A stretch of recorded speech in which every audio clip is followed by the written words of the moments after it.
Mike Pompeo makes of this, the former Secretary of State, who's kind enough to join us. Secretary, what do you make of this? These things always seem to get bizarre, but this is really bizarre. A gamer with military ties to a base, and on we go. What do you think? So, Neil, it is bizarre. I think there's still a ton we don't know. One might not accept precisely what that young person said as completely accurate, true, painting the full picture. There's still lots of pieces of this that need to be peeled back. But what we have seen is a handful of documents. The current administration appears to think these are, at least some of them, authentic. And so there was a leak. And, the substance of these things so far, not particularly devastating, right? We see that the Ukrainians are running short on ammunition. The world knew that. Frankly, this is one of the things I've criticized President Biden for, is he hasn't provided the tools the Ukrainians actually need to be victorious. But the risk to the United States intelligence, the capacity to continue to collect intelligence is very real. If your future assets or your future friends who you need assistance from can't trust that you can keep your secrets, keep classified information where it ought to be, the ability to perform these important intelligence functions is diminished. So I think there's real risk of that for sure. I think the administration hasn't seen the end of this. My guess is it's a lot like my wife's shoe closet. There are more shoes to drop. And I've been involved in a handful of these that we were cleaning up from Director Brennan's time at CIA. To get to the full scope of what was actually there, what had been leaked, what had moved outside of the intelligence community into an unclassified space, was very hard for us to get our hands around. Still, what I was shocked to learn is that, potentially hundreds of thousands, more than 200,000, would be able to get access to data like this. Not exclusively this, so I'm sure the audience is potentially much smaller. But I am worried. I could see someone like you having that in your positions in the Trump administration and prior. But it sounds like a lot of people, both here and in some foreign operations, do get access to this sort of thing. And, of course, in this case, it was a bunch of gamers who were given access to this. They weren't part of that crowd, but they grew to be. That seems in need of tightening up. Yeah, I could not agree with you more. Put aside the fact that it got outside the classified space. Those folks obviously shouldn't have it. But I was always amazed. And sometimes it was innocent things. They weren't even classified, but things that leaked to the Post or the New York Times on my watch. I would say, okay, we got to find out who did this. And immediately, or within an hour, I'd get back, sir, we had 11,000 people who saw this, right? It could be potentially huge numbers of people. Sometimes these were, broadly disseminated documents, but oftentimes I saw lots of information that, somebody might have the right clearance, but they had absolutely no need to know. They were someone that we had to go check off that they weren't the leaker. We absolutely tried to tighten that down, but there's still an amazing amount of work that needs to be done. Too many people seeing too much information always increases the risk exponentially, Neil. And we're sloppy with this stuff. If you talk about the documents that have been found in Joe Biden's garage and all those that were found at Mar-a-Lago with President Trump and, of course, extending to Vice President Pence and all. Yep. We can't seem to keep secrets. Neil, we do have a problem with this, but I will say most of the most important secrets that I saw in my time as CIA director, we were able to keep inside. So the American people should know we actually do a reasonable job of this. But what has happened, right, whether it was the Vault 7 leaks from the Central Intelligence Agency, the work that Snowden was able to do, we can go through handfuls of cases over the past decades where information got where it shouldn't be. Everybody involved in this, every human being, needs to make sure that they're doing this right.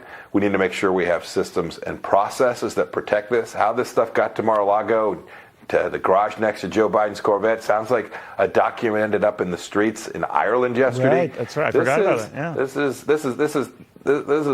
This is dangerous stuff, and the responsibility of every individual to get this right is real, and the duty of government to hold those accountable who fail to deliver on that level of security needs to match that threat. Obviously we don't and can't ascertain the truthfulness of all of the material that's come out, but there are enough consistencies with what we've heard, certainly even in the general press, concern over the longevity of Ukraine's fight and counteroffensive it plans for later in the spring, and whether it's up to that or it's running out of key supplies.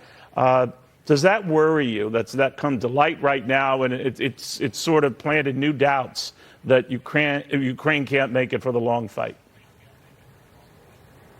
Neil, I was in Ukraine. It's been about 10 days ago now. And the thing that they said they needed most was 155 rounds ammunition, right? Simple artillery, not high-tech stuff, just the capability to continue to perform the air defense function and to fire artillery as the Russians were trying to advance in Bakhmut in the region. The Russians are having similar problems. They've got massive supply chain problems. They are losing people at a rate that is absolutely staggering. Both sides are expending huge human resources and physical resources in this conflict. It's why my judgment is that the quickest way to bring this to a conclusion, the way that this ends most quickly, is to restore the very deterrence the Biden administration lost. The cheapest way, I hear Americans say, gosh, we can't spend this money. If Vladimir Putin controls Kyiv, this will cost the United States far more than providing the Ukrainian people with the tools they need to convince Putin that this war isn't worth continuing. That should be the path. Biden has dribbled this out far too slowly. Had we gotten on this in a serious way, perhaps we wouldn't be where we are today, Neil. You know, we talk about Ukraine and the focus on that, but I did want to switch gears, Secretary, and talk about Emmanuel Macron and what he had to say about apparently our fixation. I don't want to mischaracterize what he said with Taiwan and China and all of that, that's a U.S. issue. I caught up with Liz Truss yesterday, the former Prime Minister of Great Britain, who took issue with that, and Emmanuel Macron essentially throwing Western powers under the bus. What did you make of what he said? Oh, goodness. I've spent a lot of time with President Macron. He's always had a little bit of resentment towards the United States. I would remind him the best way to make sure that the U.S. doesn't have to do the work we're doing in Europe is to do it yourself. And we would encourage him. We encourage the Germans to do the same. It was galling to see the remarks he made. And by the way, it was ignorant. Make no mistake, this problem from the Chinese Communist Party isn't a conflict between the United States and China. It is an effort by Xi Jinping to dominate the entire world, and that certainly includes Europe. Liz Truss, some of the others in Europe, Ursula von der Leyen, the EU president, made some remarks that were exactly the opposite of those that Macron made. Most of Europe understands this risk in a way that is serious. I hope they will begin to expend their resources in a way that matches what they know the threat is from the Chinese Communist Party. Because they seem to be focused, and not universally. Some of them, are complaining a little bit about the ongoing war in Ukraine and having to continue funding it, nothing to the degree that we are or, nations like Poland are.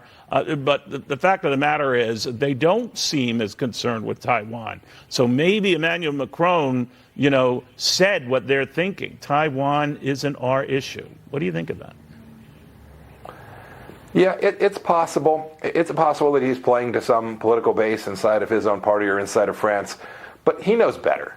He knows that the Chinese Communist Party is infiltrating his country in the same way that they're working in American universities. He knows that they've stolen billions of dollars worth of French intellectual property in the way they have stolen tens of billions of dollars of American intellectual property. President Macron's plenty smart enough to know that this coming confrontation, not brought on by the United States, brought on by Xi Jinping in China, this coming confrontation is real and serious, and neither France nor broader Europe will escape this threat, and we're going to have to figure out a way to confront it together. I'm confident that the Europeans will come to see it that way too, and they'll begin to work alongside of us, the Australians, the Japanese, the South Koreans, every nation that understands the threat from China in the way that we do. They'll be with us.